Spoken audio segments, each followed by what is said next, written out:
से राहुल गांधी ने सिखों का अपमान किया है, जिसको लेकर आज विज्ञान भवन से लेकर कांग्रेस के दफ्तर तक आप देख सकते हैं कि तमाम जो सिख समाज के लोग हैं यहाँ पर कांग्रेस और राहुल गांधी से ये कह रहे हैं कि राहुल गांधी ने जो अमेरिका में बयान दिया है उसको लेकर राहुल गांधी को माफी मांगनी चाहिए।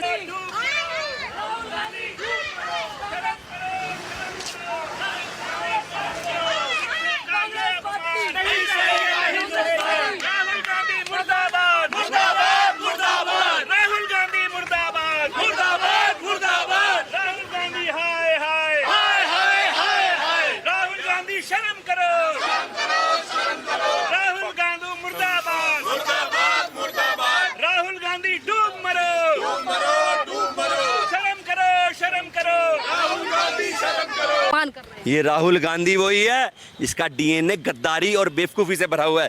ये वही देशद्रोही है जो सिखों के प्रति नफरत रखता है। 1947 से पहले से लेके और आज 2024 तक देख लीजिए, प्रत्येक कांग्रेस का जो नेता है उसके दिल के अंदर षड्यंत्र है सिखों के प्रति। ये बाहर देशों में जाकर सिखों को बदनाम कर रहा है, जबकि जितना सुरक्षित सिख भारतीय जनता पार्टी की सरकार के अंदर है कभी भी नहीं रहा था। हिंदुस्तान के अंदर जो देश का जो सिख है वो सुरक्षित है। मैं आपके माध्यम से बताना चाहता हूँ, ये जो हमारे गुरुओं की पगड़ी है ना, जो हमारी आबरू हमारी इज्जत है, 2014 से पहले इटली के अंदर बैन हुई थी। कांग्रेस की सरकार थी, कांग्रेस का प्रधानमंत्री था, उनके मुंह से एक शब्द सिखों के प्रति, इस हमारी पगड़ी के हमारे ताज के प्रति कुछ नहीं बोला गया। ये बैन कब हटा? जब माननीय प्रधानमंत्री जी ने 2014 में शपथ ली और उसी वक्त नरेंद्र मोदी जी ने संज्ञान लिया, इटली के हाई कमान से बात करी और जो ये बैन था तभी हटा।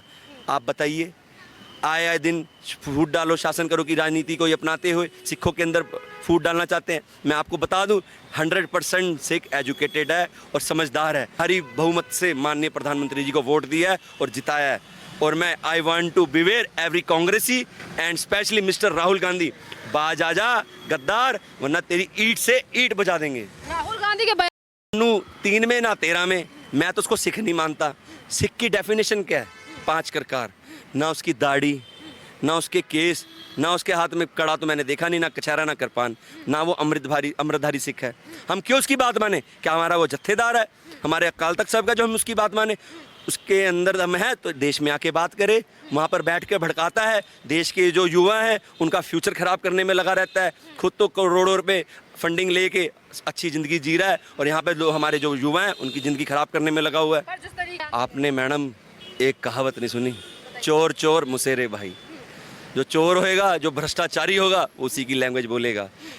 ये कितने काम कर दिए हैं। जो सिखों का इतिहास था, 26 दिसंबर को जो माननीय प्रधानमंत्री जी ने वीर बाल दिवस मनाया है, वो समूचे देश में नहीं समूचे विश्व में जो सिखों का इतिहास बचाया है।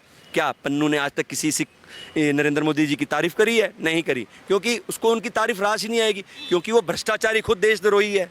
इससे पूरा हम सबको सिखों को उनकी पीड़ा हर्ट हुई है, दर्द में उनकी भावना पीड़ा हर्ट हुई है। इसीलिए आज दिल्ली का सिख रोडों पर आया और कांग्रेस के जो है राहुल गांधी है, जो राहुल बाबा है, जो शहजादा है, इसके खिलाफ यहाँ पे प्रदर्शन करने आए। अगर इसके दिल में अगर जरा सी भी होती ना क्षमा करने की या कुछ भी बात होती, हमारे सिखों के प्रति भावना होती, तो यहाँ पर आके माफ़ी मांगता। और ये माफ़ी मांगेगा, इसको नाक चटवा के धूल चटवा के इससे माफ़ी मंगवाएंगे। ये सही माने में एक नादान सा नन्हा सा बालक है जिसको ये नहीं पता चलता कि कब कौन सी स्टेटमेंट कहाँ पे देनी है। हमेशा कांग्रेस ने, आप इतिहास उठा के देख लीजिए, जब से देश आज़ाद हुआ है, लगभग 75-77 साल होने वाले हमारे देश को आज़ाद हुए, और कांग्रेस ने जितना घाण सिखों को, जितना नुकसान, चाहे ऑपरेशन ब्लू स्टार हो, चाहे 84 की हो, 84 में भी इसको हम राइट्स नहीं बोलते, राइट्स होते हैं दोनों तरफ से। ये हम सोए हुए सिखों को नरसंहार किया गया और ऑपरेशन ब्लू स्टार जब हुआ, ये भी इन्हीं की देन थी। गुरुद्वारा तख्त में वहाँ पे इन्होंने दरबार साहब के अंदर फोर्स भेजी और अत्याचार करवाया, सिखों का करवाया, और 84 के अंदर लगभग 5000 से ज़्यादा सिखों को कत्ल करा।